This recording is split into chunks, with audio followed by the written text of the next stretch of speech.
ये कहानी है लक्ष्मी की, जो सेठ बलदेव सहानी के घर की लक्ष्मी थी।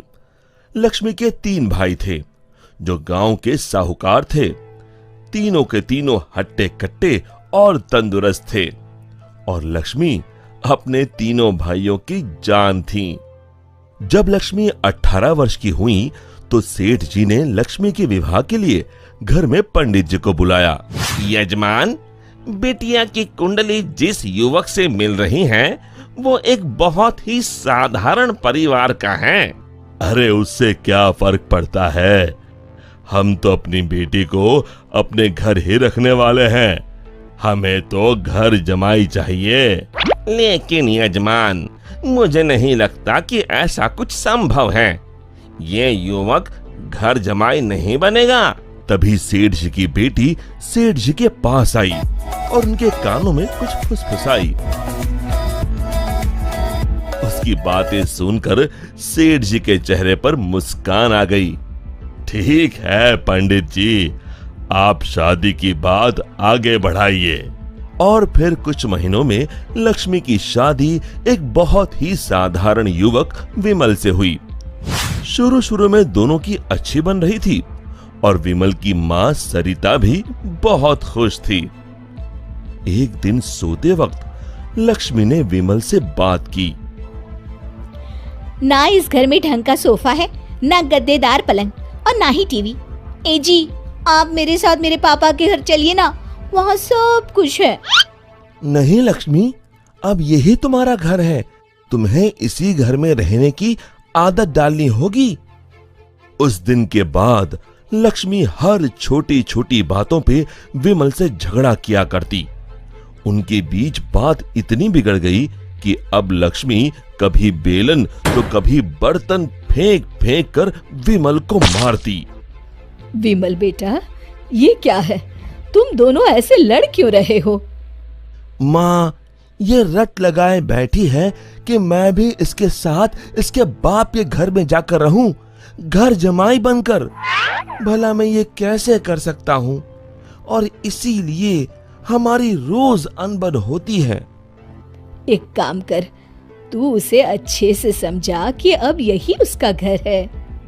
अगले दिन फिर से लक्ष्मी विमल को अपने घर चलने के लिए जोर डालने लगी।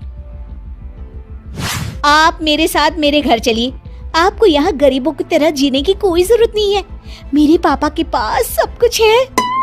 मैंने तुम्हें कितनी बार बोला है, मैं घर जमाई नहीं बनना चाहता हूँ। अगर आप खुद से मेरे साथ नहीं चलोगे तो मैं मेरे भाइयों से बोलकर आपको जबरदस्ती यहाँ से उठवा लूंगी। बहू की ये बात सुनकर सरिता को अपने बेटे की चिंता सताने लगी। इसके तीनों भाई तो इतने शक्तिशाली है, मेरे बेटे का क्या हाल होगा।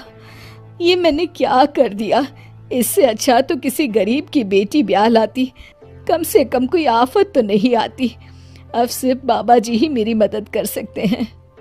सरिता बहुत दूर एक बाबा जी के पास गई और उन्हें अपनी पूरी दुख भरी दास्तान बताई। अब आप ही बताइए बाबा जी, मैं अपने बेटे को बचाने के लिए क्या कर सकती हूँ?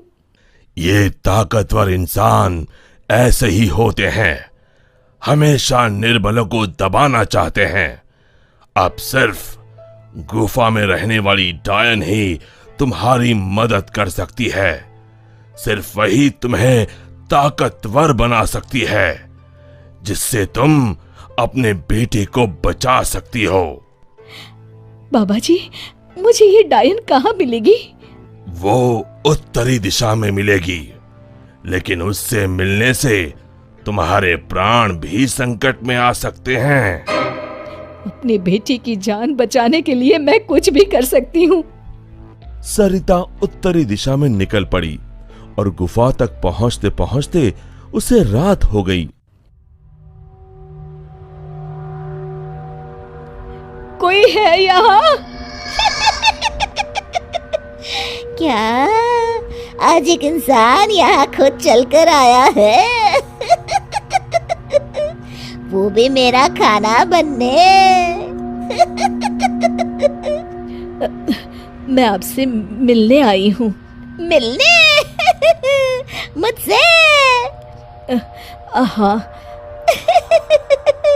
वो भी खुद चल के? बताओ बताओ क्या बात है? सरिता ने डायन को अपनी कहानी सुनाई।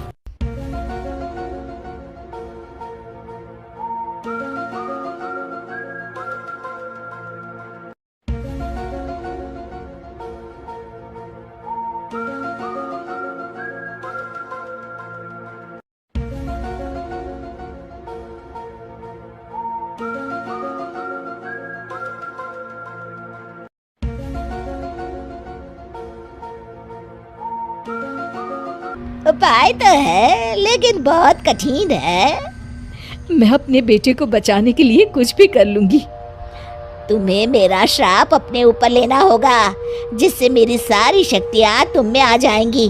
तब मैं आजाद हो जाऊंगी और तुम डायन बनके यहीं गुफा में रहोगी और ना ही सूरज की रोशनी में निकल सकोगी बाहर, क्योंकि डायन की शक्तियाँ सिर्फ रात को ही काम करती हैं। क्या तुम्हें ये मंजूर है? विमल को बचाने के लिए अगर मुझे डायन भी बनना पड़े तो मंजूर है।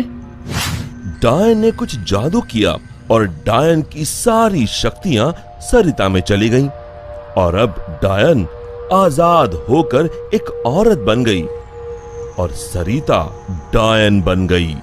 यहां पूरा दिन हो गया था। विमल ने गांव में जाकर मां को ढूंढा, लेकिन मां कहीं नहीं मिली। रात को वो घर पहुंचा तभी लक्ष्मी उस पर बरस गई। ये सब सरिता अपनी शक्तियों से देख रही थी और उसी समय सरिता डायन के रूप में वहां पहुंची। सरिता को डायन के रूप में देखकर उसके पैरों से मानो जमीन खिसक गई। सरिता जोर जोर से हंसने लगी।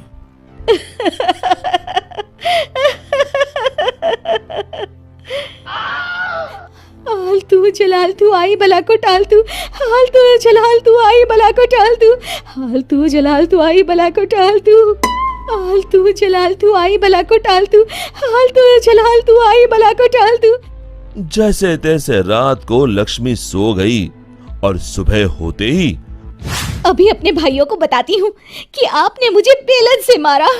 लक्ष्मी दरवाजे से पांव बाहर डाल ही रही थी कि सरिता ने अपने हाथ लंबे कर कर लक्ष्मी के पांव पकड़ लिए।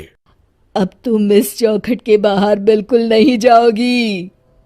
एक बार फिर से लक्ष्मी बेहोश हो गई। अब जब भी लक्ष्मी कुछ बेतुका करने जाती थी, सरिता बीच में आकर अपने बेटे को बचा लेती और बेचारी लक्ष्मी डायन से डरकर घर के कोने में दुबक कर बैठी रहती। आलतू जलाल तू आई बला को टाल तू, आलतू जलाल तू आई बला को टाल तू, आलतू जलाल तू आई बला को टाल तू। विमल दिन रात अपनी माँ को याद करके रोता। तू कहाँ है माँ? कहाँ चली गई मुझे छोड़ के?